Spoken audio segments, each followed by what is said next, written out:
नमस्कार दोस्तों, स्वागत है आपका एग्री पैराडाइज चैनल पे। और हम आपके सामने आज काफ़ी मज़ेदार टॉपिक लेके आए हैं और उम्मीद भी करते हैं कि आप लोग काफ़ी लगन से पढ़ाई कर रहे होंगे, यूपी कैडेट की तैयारी वगैरह कर रहे होंगे, क्योंकि जल्दी ही अब आपके फॉर्म्स वगैरह की भी डेट आने वाली है। तो जैसे आएगी आपको सूचित किया जाएगा। तो आज जो टॉपिक के बारे में हम पढ़ने वाले हैं या फिर जिस टॉपिक के हम प्रश्न आज करने वाले हैं वो है वाष्पोत्सर्जन। तो जितने मैं प्रश्न आपको कराऊंगा इतने ही प्रश्नों में मैं पूरा आपका टॉपिक या फिर कॉन्सेप्ट क्लियर कर दूंगा। तो इसके बाहर ज़्यादा से ज़्यादा कोई प्रश्न नहीं बनेगा आपका, ठीक है। तो चलिए आज की क्लास को हम यहीं पे शुरू करते हैं। पहला प्रश्न हमारा यहाँ पे कह रहा है कि पौधे का जो मुरझाना अथवा म्लान होना क्या दर्शाता है। मुरझाने का मतलब है उसके सूख जाने से, मतलब विल्टिंग से। तो पौधे का विल्ट होना, ठीक है, वो किस कारण की वजह से हो रहा है। तो ऑप्शन आपके दिए गए हैं अत्यधिक शोषण या फिर अत्यधिक वाष्पोत्सर्जन या फिर सूखे की वजह से। सूखा होगा तो फिर वृद्धि ही नहीं हो पाएगी आपकी, तो ये दोनों तो गलत ही हो जाएंगे आपके। शोषण भी गलत हो जाएगा, तो ऑप्शन आपका कौन सा सही हो जाएगा, अधिक वाष्पोत्सर्जन की वजह से क्या हो जाता है, पौधा आपका सूख जाता है या फिर उसमें मुरझा जाता है पौधा। तो देख लेते हैं एक बार वाष्पोत्सर्जन होता क्या है। एक कॉमन सी चीज़ आपको बताएंगे, जैसे कि यहाँ पे एक पौधा है। अब जो ज़मीन के ऊपर वाला भाग होता है पौधा का, वो क्या कहलाता है, वायवीय भाग, ठीक है, वायवीय भाग कहलाता है। और इस वायवीय भाग में क्या आ जाते हैं, तना आता है, पत्ती आती हैं, ये सब चीज़ें आती रहती हैं, ठीक है। तो जब वायवीय भाग से जल का, ठीक है, जल का क्या होगा, नुकसान होगा या फिर जल की हानि कह लीजिए आप इसको, जल की हानि होगी या फिर साधारण भाषा में बोले वाटर लॉस होगा। जब ये वाटर लॉस होगा और ये जल कहाँ चला जाएगा, वायुमंडल में चला जाएगा, वायुमंडल में चला जाएगा। तो इसी को हम वाष्पोत्सर्जन बोल देते हैं। लेकिन एक महत्वपूर्ण चीज़ आपको यहाँ पे याद रखनी है कि जल की जो हानि हो रही है वो वाष्प के रूप में हो रही है। कैसे रूप में हो रही है, वाष्प के रूप में, भाप के रूप में, ठीक है। तो इसको हम बोल देते हैं वाष्पोत्सर्जन बोल देते हैं कि जो ज़मीन के ऊपर वाले भाग से जब जल की हानि होगी, यहाँ पे देखिए जल क्या है, वायुमंडल में सीधा चला जाएगा। तो इस प्रोसेस को हम क्या बोल देते हैं, वाष्पोत्सर्जन बोलते हैं। तो इतनी चीज़ आपको बड़े आसानी से समझ में आ गई होगी। अगला प्रश्न अच्छा देख लेते हैं कि किस वैज्ञानिक ने बताया था कि वाष्पोत्सर्जन पौधों के लिए एक आवश्यक बुराई है। यहाँ पे आप चीज़ समझिएगा कि क्या कह रहा है। कह रहा है कि वाष्पोत्सर्जन जो है वो एक ऐसी क्रिया है जो आवश्यक बुराई है। बुराई क्यों कह रहा है, क्योंकि बुराई इसलिए है क्योंकि यहाँ पे ये जल की हानि हो जाती है पौधे से। बुराई ये इसलिए है क्योंकि जल की हानि हो जाती है। अगर जल की हानि नहीं होगी तो जल आता रहेगा और जाएगा है ही नहीं पौधे से।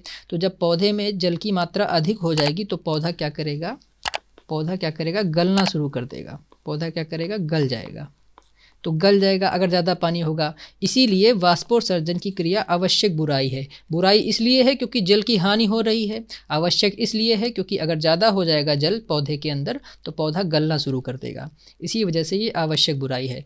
तो एक वैज्ञानिक थे कर्टिस, जिनका नाम था कर्टिस। इन्होंने ये अपना टर्म बताया था, मतलब ये इन्होंने लाइन बोली थी कि वाष्पोत्सर्जन जो है वो नेसेसरी है, इंपॉर्टेंट है, ठीक है। तो ये चीज़ याद रखिएगा, कर्टिस नाम के वैज्ञानिक ने ये चीज़ बताई थी।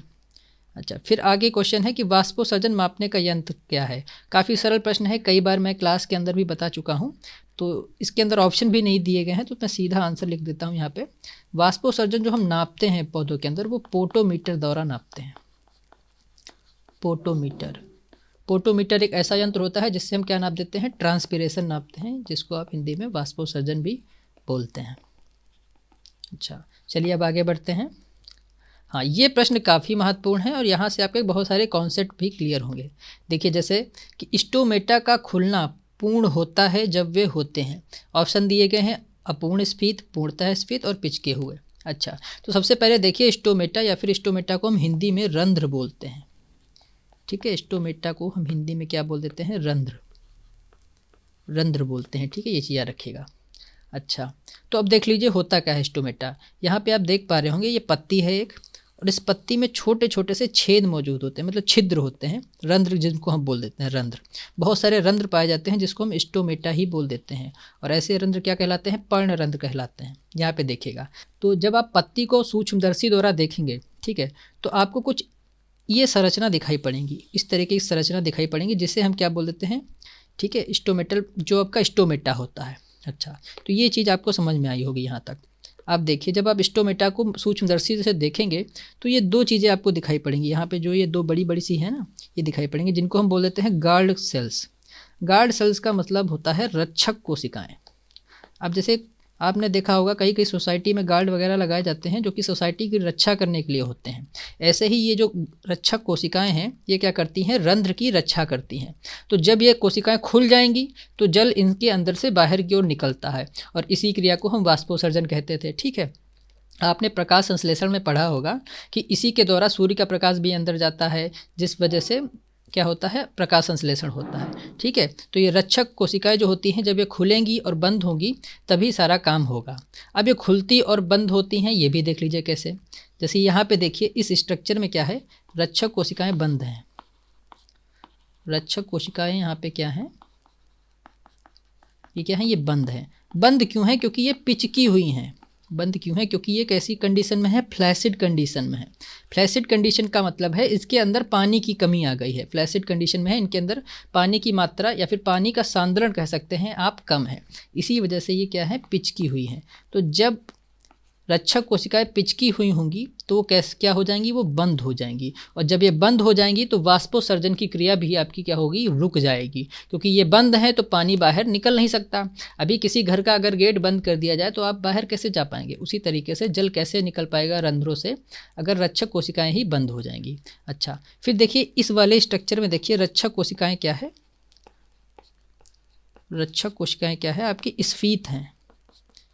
स्फीत का मतलब कह लीजिए फूली हुई हैं, स्फीत हैं। ठीक है, स्फीत को हम लोग बोल देते हैं टर्गिड, इंग्लिश में स्फीत को हम बोल देते हैं टर्जिड। तो अभी ये टर्जिड कंडीशन में है। टर्जिड का मतलब होता है ये खुली हुई हैं। अब ये खुली हुई हैं तो इसका मतलब क्या हुआ कि बड़े आराम से जल इसके बाहर जा सकता है। अब जल इसके बाहर जा सकता है मतलब वाष्पोसर्जन की क्रिया हो जाती है। तो ये चीज़ आपको समझ में आई होगी कि जो पत्ती होती है, पत्ती उसमें क्या पाए जाते हैं, उनमें रंध्र पाए जाते हैं। और ये जो डायग्राम है आपका ये रंध्र का ही है, स्टोमेटा जिसको हम बोल देते हैं, पर्णरंध्र चाहे बोल लीजिए आप इनको। अब पर्णरंध्र के बाहर रक्षक कोशिकाएं पाई जाती हैं। तो एक बार ये प्रश्न आया था कि रक्षक कोशिकाएं कहाँ पाई जाती हैं, तो भूलिएगा मत, रक्षक कोशिकाएं कहाँ पाई जाती हैं अगर आपसे कोई पूछे तो रंध्रों के बाहर पाई जाती हैं। ठीक है, रंध्र में पाई जाती हैं, ये चीज़ याद रखिएगा स्टोमेटा में। ये गलतियाँ आप छोटी छोटी चीज़ों की मत करिएगा स्टोमेटा में। और स्टोमेटा कहाँ पाया जाता है, तो ये पत्ती में पाए जाते हैं। ठीक है, लीव्स में। तो ये चीज़ें आपकी उम्मीद करता हूँ यहाँ पे क्लियर हो गई होंगी कि क्या होता है रंध्र और क्या होती हैं रक्षक कोशिकाएं। ठीक है, इतनी चीज़ें आपको बड़े आराम से समझ में आई होंगी। अच्छा, अब अगला प्रश्न देख लेते हैं। पहले तो हाँ, इसी प्रश्न का आंसर देख लेते हैं क्या होगा। तो स्टोमेटा का खुलना पूर्ण होता है। मैंने अभी आपको बताया कि स्टोमेटा कब खुले होंगे, जब रक्षक कोशिकाएं कैसी होंगी, स्फीत होंगी। यहाँ पे ये देखिए मैंने लिखा है स्फीत कब होंगी, मतलब उनमें जल की मात्रा अधिक होगी तभी वो खूब फूल जाएंगी। तो यहाँ पे आंसर कौन सा आपका सही हो जाएगा, सी वाला आपका ऑप्शन बिल्कुल सही हो जाएगा कि पूर्णतया जब वो स्फीत होंगी, टर्जिड अवस्था में होगी, तब वो खूब फूली फूली होंगी।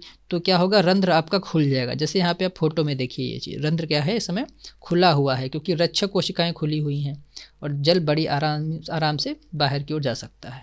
अच्छा, अगला प्रश्न अब देख लेते हैं। बहुत ही सरल है अगला प्रश्न तो, कि वाष्पीकरण क्या है। वाष्पीकरण क्या होता है ये भी देख लीजिए। वाष्पीकरण को हम लोग इवेपोरेशन बोल देते हैं कि जब किसी सतह से जल क्या होता है, वायुमंडल में चला जाता है भाप के रूप में या फिर वाष्प के रूप में। ठीक है, सतह का मतलब क्या हुआ, देखा होगा आपने जो तालाब वालाब का पानी सूखता रहता है धीरे धीरे। तो सूखने का मतलब क्या हुआ, जैसे कोई ये तालाब है, इसमें पानी भरा हुआ है, तो ये क्या करता है, तो सूखता रहता है धीरे धीरे तालाब, क्योंकि क्या होता है, इससे बराबर वाष्पीकरण की क्रिया होती रहती है। जल क्या होता है, वाष्प के रूप में वायुमंडल में चला जाता है। तो ऐसी क्रिया कैसी होती है, भौतिक क्रिया होती है। जबकि वाष्पोसर्जन जो कि ट्रांसपिरेशन होता है, और ट्रांसपिरेशन जो होता है वो केवल पौधों के वायवीय भाग से होता है या फिर किसी नदी तालाब से नहीं होता है। क्या होता है, केवल पौधों में होता है।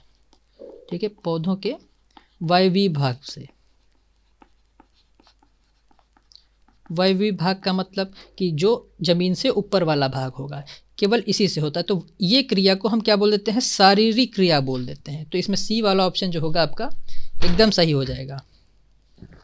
ठीक है, अब अगला जो क्वेश्चन है आपका कि तने में पाए जाने वाले रंध्रों, यहाँ पे ये चीज़ सही कर लीजिएगा, ये रंध्रों लिखा हुआ है, रुंध्रों नहीं, रंध्रों। तो तने में पाए जाने वाले रंध्रों से होने वाला वाष्पोसर्जन क्या कहलाता है। अच्छा, तो एक चीज़ पहले हम आपको क्लियर कर देते हैं, उसके बाद आप इसका आंसर करिएगा कि जो वाष्पोसर्जन होता है, जो आपका वाष्पोत्सर्जन होता है वो 3 प्रकार का होता है।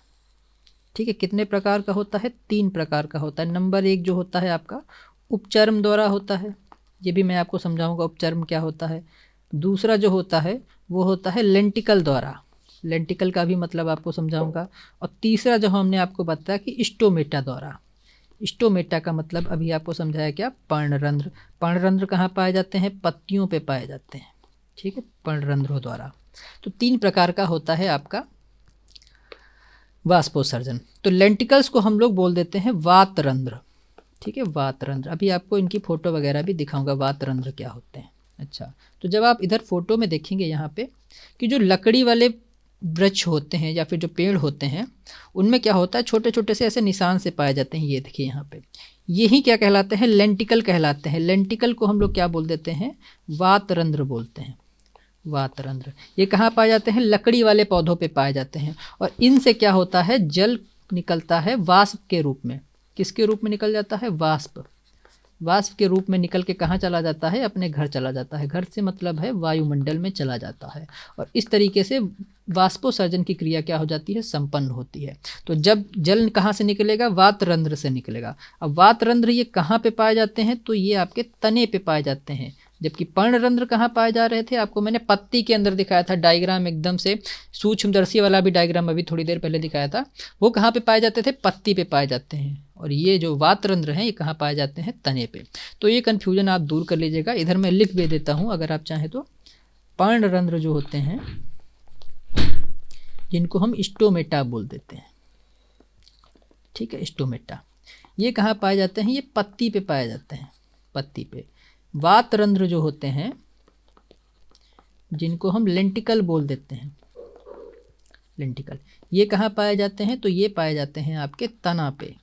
और कैसे तना पे? लकड़ी वाले वृक्ष पे। ठीक है, लकड़ी वाले वृक्ष पे। ठीक है, लकड़ी वालों पे। फिर उसके बाद आपके आ जाती है उपचर्म। तीसरा जो हमने आपको बताया था प्रकार वाष्पोत्सर्जन का, वो उपचर्म। उपचर्म का क्या मतलब होता है? कि जो तने के ऊपर वाला आवरण होता है, जैसे कोई तना होता है आपकी, जैसे आपका शरीर है उसके ऊपर आपकी त्वचा होती है शरीर के ऊपर, ऐसे जो तने के ऊपर का आवरण होता है या फिर कह लीजिए जो तने की त्वचा होती है उसे ही हम क्या बोल देते हैं? क्यूटिकल बोल देते हैं। ठीक है, तने के ऊपर वाला आवरण, तने के ऊपर, इसको हम क्या बोल देते हैं? क्यूटिकल बोल देते हैं। तो एक बार प्रश्न ये भी पूछा गया था कि सबसे ज़्यादा इन 3 जो प्रकार हैं वाष्पोत्सर्जन के, इसमें से सबसे ज़्यादा वाष्पोत्सर्जन कौन से प्रकार द्वारा होता है?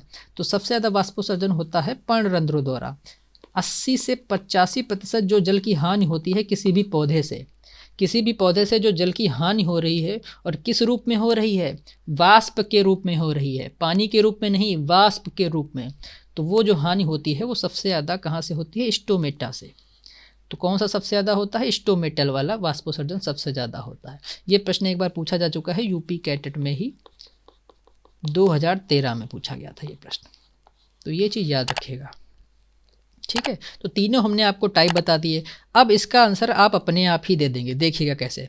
तने में पाए जाने वाले रंध्रों से होने वाला वाष्पोत्सर्जन क्या कहलाता है? तो हमने बताया कि वातरंध्र जो होते हैं जिनको हम क्या बोलते थे? लेंटिकल। लेंटिकल को हम लोग क्या बोलते थे? वातरंध्र। ये कहाँ पे पाए जाते थे? ये तने पे पाए जाते थे। और क्वेश्चन में साफ साफ लिखा है कि तने में पाए जाने वाले। तो ऑप्शन आपका पहला एकदम सही हो जाएगा, लेंटिकुलर ट्रांसपीरेशन बोलते हैं इसको। अच्छा, अब अगला प्रश्न देख लेते हैं कौन सा है। बिंदु श्रवण क्या होता है? देखिए लिखा है कि बिंदु श्रवण में बिंदु श्रवण जो क्रिया होती है उसमें जल, यहाँ पे जल कट गया है थोड़ा सा लिखा हुआ, मैं लिख देता हूँ अलग से। जल जो होता है वो कहाँ से बाहर निकलता है? तो सबसे पहले बिंदु श्रवण आप देखिए क्या होता है। ये देखिए यहाँ पे जो फोटो लगी हुई है क्या? ये एक पत्ती की फोटो है। और इस पत्ती के जो चारों तरफ किनारे किनारे हैं, इन पे देखिए क्या है? बूंदे जैसी इकट्ठा हो गई हैं। ये देखिए क्या है? बूंदे जैसी इकट्ठा हो जाती हैं। यहाँ पे छोटी छोटी सी बूंदे जैसी ऐसे इकट्ठा हो जाती हैं। तो ये जो बूंदें निकल आती हैं पत्तियों के बाहर से, किनारों से, इसी को हम लोग क्या बोल देते हैं? बिंदु श्रवण बोलते हैं। इसी को क्या बोल देते हैं हम लोग? बिंदु श्रवण बोल देते हैं। अक्सर आपने देखा होगा सुबह वैसे ओस पड़ती है तो ओस में सारी पेड़ पौधे भीगे हुए रहते हैं, उन पे ऐसी बूंदें जमा रहती हैं, लेकिन वो अलग चीज़ है। बिंदु श्रवण क्या होता है? ये होता सुबह के समय ही है, ये चीज़ याद रखिएगा। जो बिंदु श्रवण की क्रिया है ये सुबह के समय ही सबसे ज़्यादा होती है। और इसमें क्या होता है, पत्तियों के चारों तरफ किनारे किनारे बूंद के आकार में जो जल होगा वो द्रव के रूप में, ठीक है, जल किसके रूप में, तरल रूप में कह लीजिए, ठीक है, तरल रूप में बाहर निकल आता है। और ये बाद में फिर क्या हो जाता है, ये उड़ के कहाँ चला जाता है, वायुमंडल में चला जाता है, ठीक है। इसका क्या हो जाता है, वाष्पन हो जाता है या फिर वाष्पीकरण कह लीजिए, ठीक है। ये कहाँ चला जाता है, वायुमंडल में चला जाता है। तो इसमें भी क्या हो रही है, लौट पौट के आपको वहीं पे पहुंचा दिया गया है कि इसमें भी हो रही है जल की हानि, बस क्रिया अलग अलग हैं, ठीक है। थोड़ा सा बस अंतर है कि जो आपका ट्रांसपीरेशन है या फिर वाष्पोत्सर्जन है वो दिन में अधिक होता है और ये कब होता है, सुबह अधिक होता है।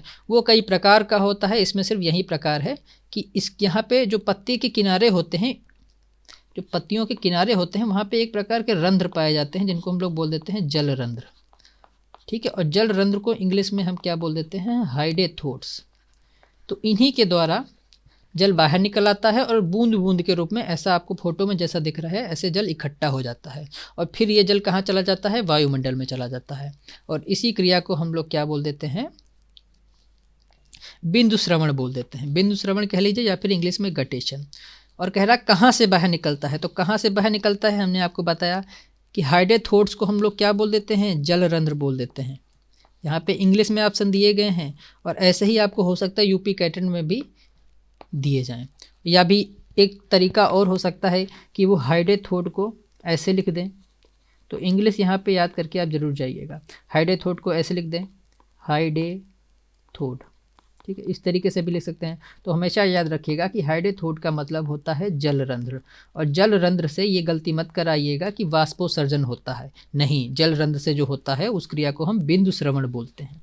तो ये चीज़ आप जरूर याद रखिएगा, ठीक है। तो अब आपको समझ में आ गया होगा कि बिंदु श्रवण कब होता है, सुबह के वक्त ज़्यादा होता है। और वाष्पोत्सर्जन किस समय होता है, तो वाष्पोत्सर्जन आपका होता है दिन में ज़्यादा होता है, जब तापमान बहुत अधिक होता है, हवा बहुत तेज़ चलती है। तो ये सारे फैक्टर क्या करते हैं, ये सारे कारक वाष्पोत्सर्जन की दर को बढ़ा देते हैं। और एक चीज़ हमने आपको याद कराई थी कि नापने के लिए कौन सा यंत्र प्रयोग करते हैं, तो पोटोमीटर का इस्तेमाल किया जाता है। तो कन्फ्यूज मत होइएगा इन सब चीज़ों में। अच्छा, ये आज हमारे सेशन का आखिरी क्वेश्चन है, तो आपको उम्मीद करता हूँ काफ़ी अच्छे से टॉपिक भी समझ में आया होगा। जो वाष्पोत्सर्जन था, लगभग सारी चीज़ें हमने इसमें कवर करी हैं। बिंदु श्रवण से ही है कि बिंदु श्रवण जो होता है आपका वो किस क्रिया के द्वारा होता है। ऑप्शन आपके दिए गए हैं, विसरण, मूलदाब और वाष्पोत्सर्जन। क्योंकि ये वाष्पोत्सर्जन होता नहीं, इससे बहुत अलग है, तो ये आराम से आप काट सकते हैं। फिर या तो ऑप्शन ए इसमें सही होगा या तो ऑप्शन बी। तो इसमें आपका मूल दाब की वजह से ही बिंदु श्रवण की क्रिया होती है। पत्तियों के किनारे किनारों पर क्या होता है, जल इकट्ठा हो जाता है। मूल दाब से एक प्रश्न और पूछा जाता है, मूल दाब को हम लोग रूट प्रेशर बोलते हैं, मतलब जो जड़ के द्वारा दाब लगाया जाता है उसे ही हम क्या बोल देते हैं, मूल दाब बोलते हैं। इसको नापने का यंत्र जो होता है वो होता है मैनोमीटर। ये प्रश्न पूछा जाता है, ठीक है, कि मूल दाब जो होता है वो कौन से यंत्र द्वारा नापा जाता है।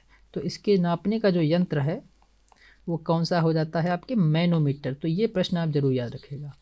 तो इसी प्रश्न के साथ मैं आज का सेशन यहीं पर समाप्त करता हूं, और आपको अच्छे से समझ में आया होगा कि वाष्पोत्सर्जन क्या होता है, कैसे नापते हैं, कौन कौन से इसके कारक होते हैं, किस समय अधिक होता है। फिर बिंदु श्रवण भी मैंने आपको समझाया कि बिंदु श्रवण में कैसे पानी बाहर निकल आता है। अच्छा, एक चीज़ जाते जाते मैं और क्लियर कर दूँ आपके, देखिए कभी कभी अंतर के बारे में पूछ लेते हैं। तो वाष्पोत्सर्जन जो होता है, कन्फ्यूज थोड़ा सा भी मत होइएगा आप लोग। वाष्पोत्सर्जन में जो जल की हानि हो रही थी, जो इसमें जल की हानि हो रही थी, वो वाष्प के रूप में हो रही थी। देखा था ना आपने, वाष्प कहीं दिखाई नहीं पड़ी आपको। तो जल की हानि जो हो रही थी वो वाष्प के रूप में हो रही थी। और जो आपका बिंदु श्रवण था, जो दूसरी क्रिया थी, जो सुबह के वक्त अधिक हो रही थी, इस क्रिया में जो जल की हानि हो रही थी वो तरल रूप में हो रही थी। तरल का मतलब है द्रव के रूप में हो रही थी, ठीक है, द्रव के रूप में हो रही थी, लिक्विड रूप में हो रही थी, ये भी कह सकते हैं आप। तो ये बड़ा अंतर होता है। वाष्पोत्सर्जन की क्रिया जो हो रही थी वो दिन में अधिक होती है, और जो बिंदु श्रवण की क्रिया जो होती है आपकी सुबह अधिक होती है। तो ये थोड़ा सा एक आपका अंतर हो जाता है इन दोनों में। तो ज़रा से भी कन्फ्यूजन आपको नहीं रखनी है, और बहुत ही अच्छे से आपको सारे डाउट्स अपने क्लियर रखने हैं। अगर इसके अलावा भी आपका कोई डाउट रहता है तो कमेंट सेक्शन में ज़रूर लिखें। और आज का सेशन यहीं पर समाप्त करते हैं। धन्यवाद।